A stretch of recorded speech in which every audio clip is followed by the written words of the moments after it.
Hello guys, welcome back to Comic Hind. हम आ चुके हैं सिम्बिट स्पाइडरमैन के थर्ड पार्ट में और ये किंग इन ब्लैक की साइड स्टोरी है। तो चलिए शुरू करते हैं। स्पाइडरमैन कहता है ये एक इजी दिन हो सकता था, मुझे नेट के साथ जाना था, उस क्रेजी गाय का इंटरव्यू लेना था, इतना आसान है ना। पर तभी क्या होता है, यहाँ पर सोलर एक्लिप्स हो जाता है और नेट को किसी परेशानी ने अपने कब्जे में कर लिया था और ब्लैक नाइट को मिलने आता है मर्लिन। और अभी मुझे लग रहा है कि ब्लैक नाइट किसी ट्रबल में है जिसका मुझे कोई आइडिया नहीं है। तभी वो कोई आवाज सुनता है और कहता है ये क्या है। वो देखता है एक जेट जो कि उड़ने वाला होता है। वो कहता है ये तो मुझे पता है, ये तो क्विन जेट है। इसका नाम था वेफेरर। टोनी स्टार्क ने इसको लास्ट मंथ ही इंट्रोड्यूस किया था। इसको यूज करके हम स्पेस में आसानी से जा सकते हैं कुछ ही टाइम में। ये हमने इसलिए बनाया था ताकि कोई स्पेस से हम पर हमला करने के लिए आ सके तो हम धरती पर बैठ के उसकी वेट ना करें और स्पेस पर ही उनसे लड़ाई शुरू कर दें। पर ये अब कहाँ जा रहा है। वो इसको जाले के साथ अटैच कर लेता है और कहता है ये तो बहुत ही ज्यादा फास्ट है, मुझे उन्हें बताना होगा कि मैं ऊपर ही हूँ, फिर वो मुझे अंदर आने देंगे। पर वियर्ड बात तो ये है कि नाइट वहाँ पर ट्रैप है अवेंजर मेंशन में और ये लोग कहाँ जा रहे हैं। वो विंडो के सामने जाता है और कहता है हे गाइस। और तभी वो चौंक जाता है, कहता है ये क्या। उसके सामने होता है मिस्टर ई जो उस जेट को उड़ा रहा होता है। वो स्पाइडरमैन को नीचे गिरा देता है और तभी उसके नीचे एक और स्पेसशिप आती है और वो उसमें गिर जाता है और ये होता है कैंग। वो कहता है तुम स्पाइडरमैन हो ना, तुम्हारे नई सूट में मैं तुम्हें पहचान नहीं पा रहा। स्पाइडरमैन उसको जबरदस्त किक मारता है, वो जाकर टकराता है दरवाजे से। तो रॉकेट कहता है अब ये क्या हो गया। कैंग कहता है तुम्हारी हिम्मत कैसी हुई ऐसा करने की। वो उस पर अपनी शक्तियों का यूज करते हुए हमला करता है पर स्पाइडरमैन बच जाता है। वो कहता है सभी लोग मुझसे यही पूछते हैं, तो तुम्हें क्या लगता है ये मैंने सूट किस लिए पहना है, दरवाजे तोड़ने के लिए। तुम में से किसी को भी समझ नहीं लगता क्या कि मैं कुछ भी कर सकता हूँ। और वो उसको जबरदस्त मुक्का मारता है। कैंग अपने मुंह से जाला उतारता है और कहता है बहुत हो गया, पता नहीं तुम्हें ये वेपिंग किसने दे दी। और वो अपनी शक्तियों का यूज करता है और स्पाइडरमैन को दूर फेंक देता है। वो कहता है तुम्हें पता है मेरी शक्तियों का, मैं तो थोर जैसे को भी रोक दूं तो तुम मेरे सामने क्या हो। तुम्हें लगता है तुम मेरा सामना कर सकते हो। मैं तुम्हें बता दूं हम दोनों एक ही साइड में हैं। तभी वहां पर रॉकेट भी आ जाता है। स्पाइडरमैन कहता है ये क्या। रॉकेट कैंग से पूछता है तुम ठीक हो।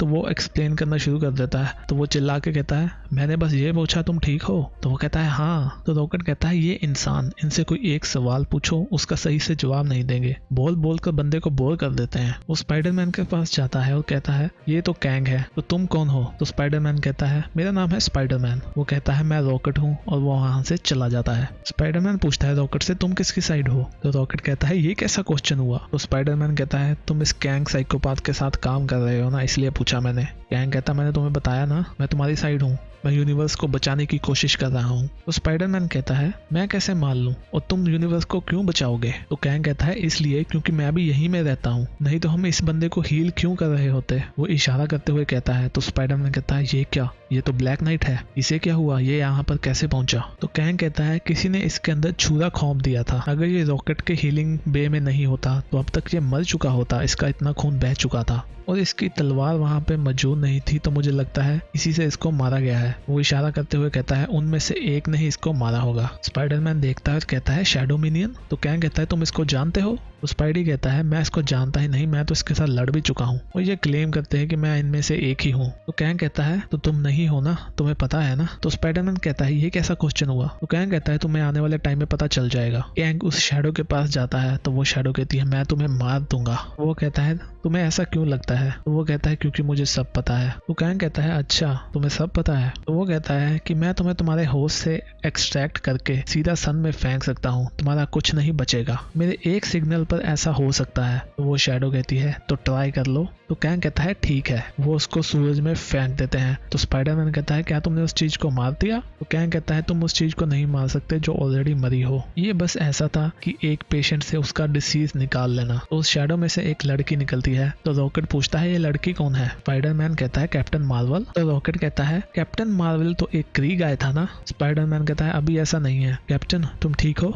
वो कहती है मुझे अंदाजा नहीं है, तुम स्पाइडरमैन हो ना। अभी वो कैंग को देखती है और चौंकती है। कैंग कहता है लो फिर से शुरू हो गया। वो उस बे से गायब हो जाती है। स्पाइडरमैन कहता है वो कहाँ गई। और तभी वो कैंग के हमला करने ही वाली होती है, उसे पता चल जाता है। वो कहता है तुम मुझ पे हमला नहीं कर सकते और वो उसको दूर फेंक देता है। तो रॉकेट कहता है तुम लोग यहाँ पर ऐसे ही मिलते हो क्या, झगड़ कर, तुम लोग हाथ नहीं मिलाते। कैप्टन मार्वल कहती है ये एक टॉकिंग रकून है। तो रॉकेट कहता है रकून क्या होता है। तो स्पाइडरमैन कहता है जो गोबर खाता है। यहाँ कैप्टन मार्वल बता रही है कि उसे नहीं पता उसके साथ क्या हुआ। कैप्टन मार्वल कहती है हाँ मैं उनके थॉट्स को सुन सकती हूँ। ये सभी शैडोज एक साथ लिंक्ड हैं, इनको सब कुछ पता होता है एक दूसरे के बारे में। तो स्पाइडी पूछता है क्या ब्लैक नाइट की स्वॉर्ड भी वही ले गए? तो वो कहती है हाँ, उन्हें लगता है कि ये उनके मास्टर को मार सकती है। तो कैंग कहता है हमें ये वापस लानी होगी। तो कैप्टन मार्वल कहती है अच्छा कैंग, तो उस तलवार को वापस लाकर तुम यहाँ पर अपना राज्य जमाना चाहते हो? तो कैंग कहता है तुम लोग समझ क्यों नहीं रहे, अगर कोई बचा ही नहीं तो मैं राज किस पे करूंगा?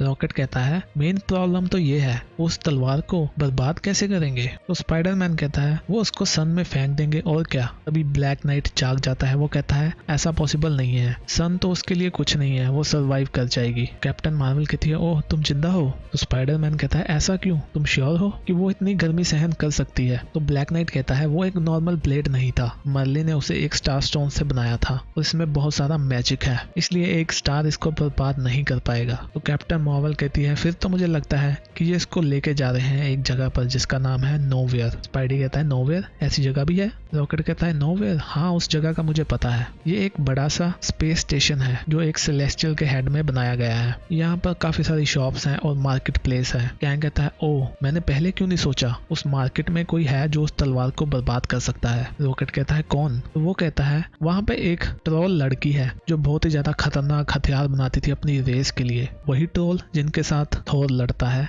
वो एक्चुअली पहले रहती थी नोरहेनियम में, पर आई थिंक अभी वो आ गई है नोवेयर में। तभी उसके पास मिस्टर ई भी पहुंच जाता है। वो कहता है लूसिया मेरे पास कुछ है जो मुझे डिस्ट्रॉय करवाना है। तो यहाँ पर स्पाइडरमैन पूछता है कि कैंग वो वहां पर क्यों चली गई? तो वो कहता है वो अपने भाई से डरकर भाग गई क्योंकि वो उसको मारना चाहता था और ये उनके वहां पर कस्टम है, उनके रीति रिवाजों में ऐसे है। और तभी हम देखते हैं कि मिस्टर ई और उस ट्रोल लड़की के ऊपर जो छत होती है वो टूट जाती है। मिस्टर ई कहता है यहाँ पर सब कुछ हिल क्यों रहा है? तो वो कहती है ओह मुझे लगता है वो आ गया, इतने सालों बाद उसने मुझे ढूंढ ही लिया। और ये उसका भाई होता है जिसका नाम है यूलिक। तो गाइस इसी के साथ हमारा ये पार्ट खत्म होता है। चैनल को सब्सक्राइब नहीं किया तो कर लीजिए। हम भी मिलते हैं नेक्स्ट वीडियो में, तब तक के लिए बाय बाय।